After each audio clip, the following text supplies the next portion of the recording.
Happy Thursday, friends. Thank God the weekend is almost here. Man, a few more hours today, then tomorrow, and whew, thank God.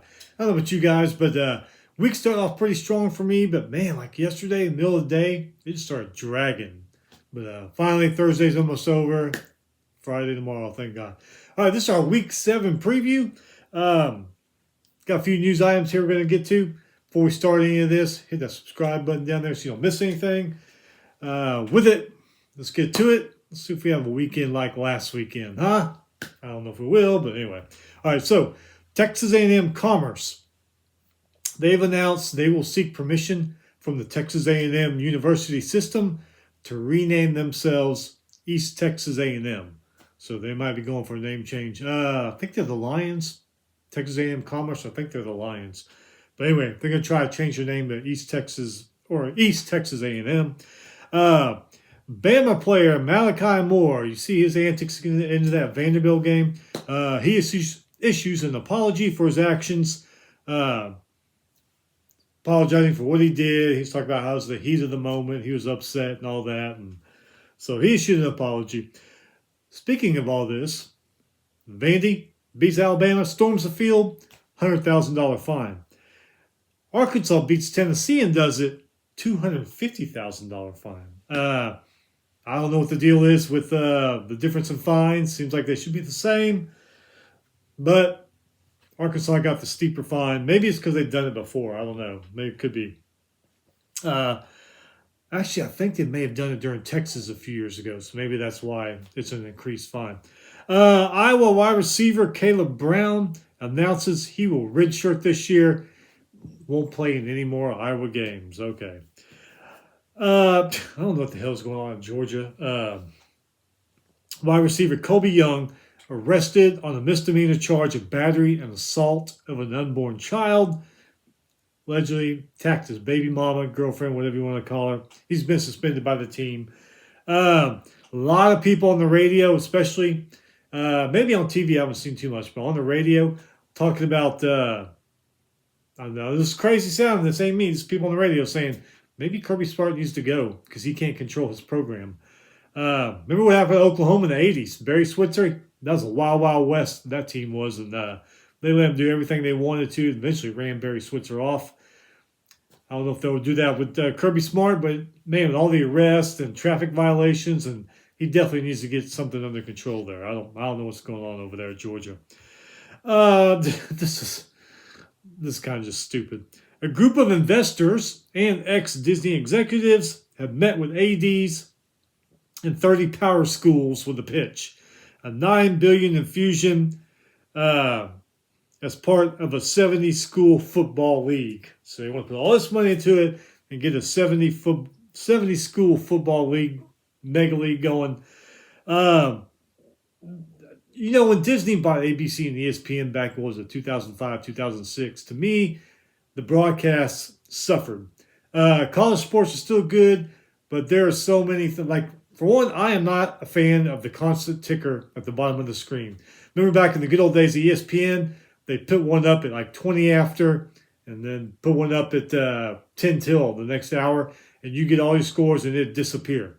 The constant ticker at the bottom is just, no, I've never been a fan of that. That came about when Disney came. They mixed up a lot of broadcasting teams. Remember Ron Franklin, Mike Gottfried? They were and sometimes Adrian Carson or Dr. Punch. They were the primetime broadcast team. Did a great job. Moved them around, moved all kinds of things around. Disney just needs to stay the hell out of networks. ABC, ESPN, stick to running your damn theme parks or rip people off money. But anyway, they're not involved, but ex-Disney investors are involved, so it's not going to be anything good with them involved. So personally, I hope this doesn't go through. I think we got it now to where every team in America has a chance, which is the way it should be. I mean, all these teams, and we got 130-something FBS teams, they fulfilled their obligation to become FBS.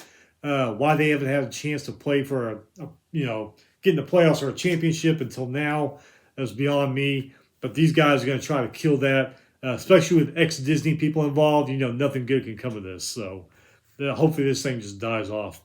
NCAA, they are eliminating the National Letter of Intent, which has been around since 1964, with a new financial aid agreement. So I guess their coaches are going to start handing that out to a player that wants to sign for their school. They have also voted to shorten the transfer portal window for FBS, FCS, men and women's college basketball from 45 to 30 days, but preserve the spring transfer window. They will move forward with a 20-day transfer window from December 9th, which is right after the conference championship games of football, to December 28th. So we'll see how that all works out. A couple of injury items here. Florida State starting linebacker DJ Lundy. He's going to miss the rest of the season with an injury. They didn't really disclose what the injury was, but anyway, he's going to be out the rest of the season. And then some basketball news. Vanderbilt forward Kajoni Wright, who transferred to Vanderbilt from USC, out indefinitely with some kind of health issue. They also didn't say what it was. But hope you guys get better soon, man. I hope y'all get back to your field of play and your court of play because, man, it sucks. Working all that hard work and you go out the season with an injury. Man, that just sucks. All right, so let's go over some of these games coming up this weekend. Some interesting games. Some aren't like tonight. 6:30 ESPN2. Or not tonight. Tonight's a pretty good one, actually. 6:30 on ESPN2. Coastal Carolina and James Madison. Both 4-1. Both are pretty even in all the categories, too. That should be a pretty good matchup for tonight. Last week Thursday, we had a so-so night. But tonight's going to be a good one. Friday, 9:30 ESPN. Number 16, Utah versus Arizona State. Both are 4-1. Utah or Arizona State, terrific turnaround because they've been in the gutter the last several years. Utah moving on without Cody Rison. Seem to be doing pretty good. Not as good as they did with Rison at the helm, but they're still a great football team. Both these teams are close in yardage and passing. Going to Saturday, 11 a.m. ABC, number 7 Alabama versus South Carolina. How does each team and coach respond after a loss like that? That could be an interesting game. See how they do after losing. 11 a.m. on CW Network. 4-2 Georgia Tech versus 3-3 North Carolina. Georgia Tech looks good this year. North Carolina, I don't know what the hell's happened to them, but they need a win bad. So we'll see how they play against Georgia Tech. 11 a.m. on BTN, Big Ten Network. 3-2 Wisconsin goes to a very good Rutgers team who's 4-1. Wisconsin better passing. Rutgers is better in the rushing game in that one. 11 a.m. on ESPNU.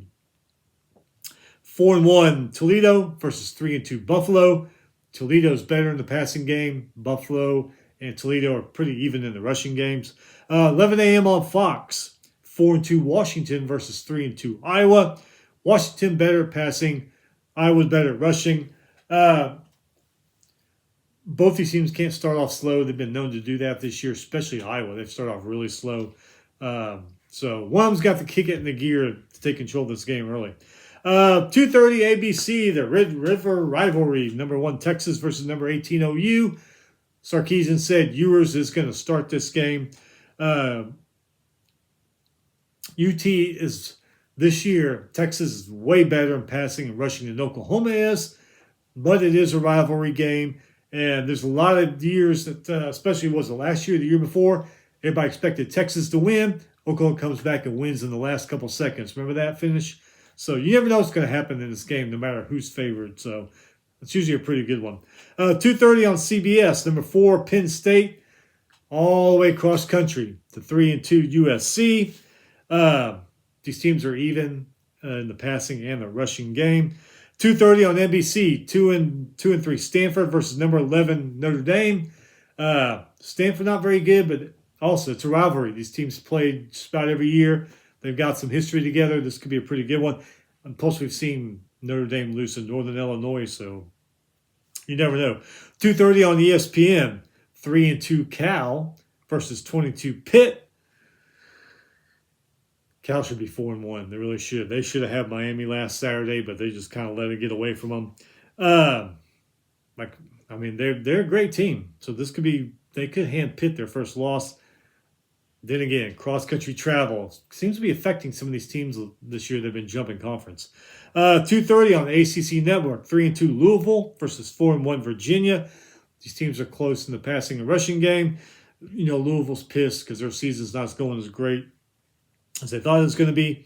2:30 on the ESPN2. Cincinnati versus Central Florida. Both 3-2. I'm wondering. I haven't heard nothing yet, but because the hurricane that came through there last night, I know it hit the Orlando. Is that going to be postponed? Is it going to be moved? I haven't heard anything yet. This is already Thursday. So we'll wait to see if that game is even going to be played. But if it is, it might be a pretty good one.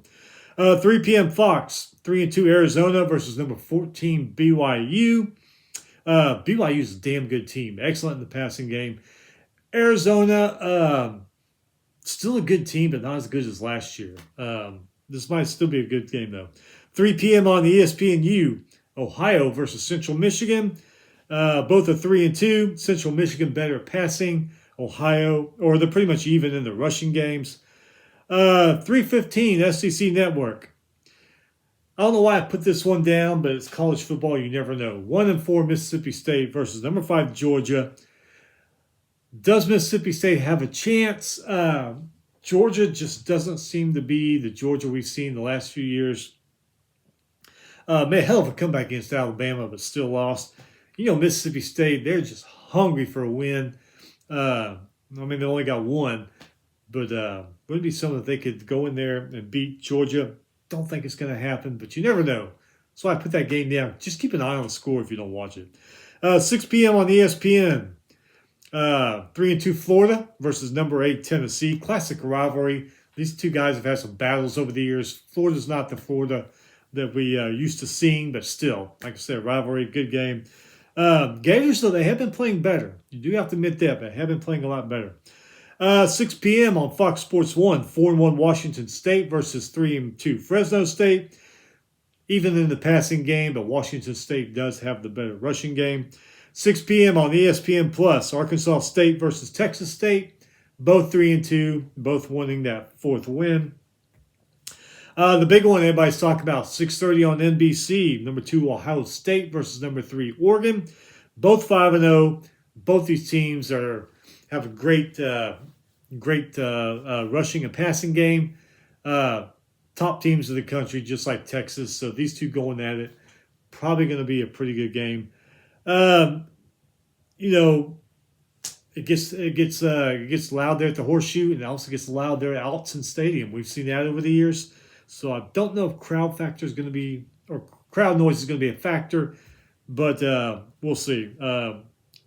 The Horseshoe holds more people than Autzen, but still, they can get loud out there in Eugene. 6:30 ABC, number 9 Ole Miss versus number 13 LSU. They are even in the passing game. Ole Miss is better in the rushing game. LSU looked a lot better last couple games. But Ole Miss, they went in there, tore up South Carolina after losing to Kentucky. Night game in Tiger Stadium, that helps. LSU's really going to have to step it up. No mistakes if they want to win this one. 6:45 SEC Network, Vanderbilt versus Kentucky. Two teams that are 3-2 and improving. Vanderbilt coming off that high against Alabama. Well, is it going to affect their heads? Are they going to say, well, we can beat anybody now and go in there into Kentucky and lose? It's going to be a hit game right there. 7 p.m. Fox, number 11 Iowa State, who's 5-0, versus 3-2 West Virginia. Big 12 matchup. Both these teams are close in the passing and rushing game. 7 p.m. ACC Network, 4-1 Syracuse versus 3-3 NC State. Syracuse way better at passing. They're pretty even in the rushing game. 7 p.m. on ESPNU, Marshall versus Georgia Southern. Both are 3-2. Marshall better passing, Georgia Southern better rushing. 8 p.m. on Big Ten Network, 3-3 Minnesota versus a I don't know how to describe them. A very sad UCLA team who is 1-4. Minnesota beat USC. Can they complete the LA sweep this year? That would be something, huh? Then they'd be 4-3.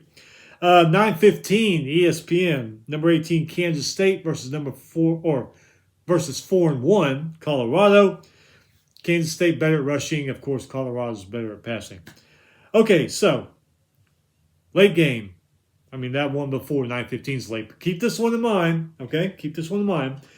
10 p.m., CBS Sports Network, number 17, Boise State, going to Hawaii, who's 2-3. We get to see a Hawaii late game on TV.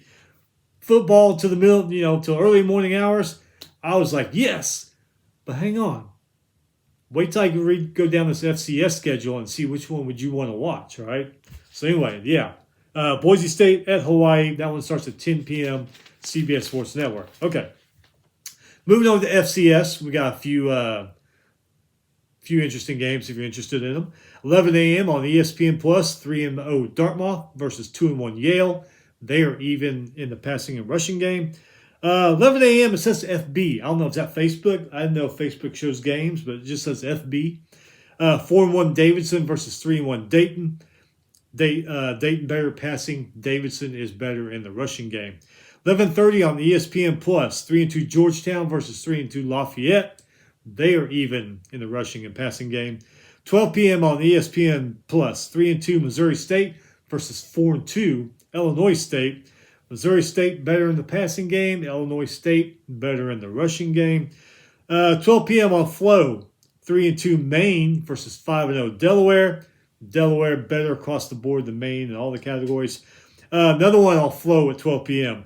2-1 Brown versus 4-1 Rhode Island.